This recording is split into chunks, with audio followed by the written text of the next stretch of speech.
сіздің әдістемелік құралыңыз таптырмас деп ойлаймын. Таптырмас құрал болып бізге өте қуанып отырмын. Абайды оқыту, абайды таныту, жаңағы сіз өзіңіз айтып отырсыз, Ләззат Байышева ұстазым деп ол кісіні білеміз енді.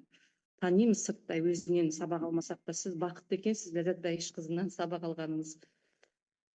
Жалпы сіздің осы жұмысыңызға сәттілік тілеймін. Сіздің жаңағы әдістемелік құралыңызды біз алар едік. Абай жолын оқыту 10 сыныптан бастап оқытам дегеніңіз ойға қонымды екен.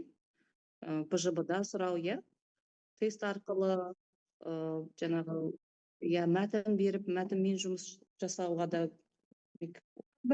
курсына да пайдалануға бізге жақсы.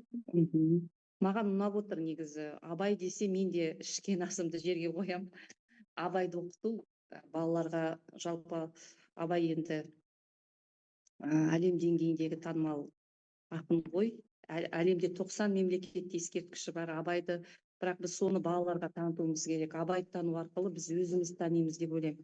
Әсіресе мына қара сөздері, 7-ші қара сөзі, 6 сыныпта 7 бар, 1 бар, сосын 32 ғой дейм, 31 ме 32.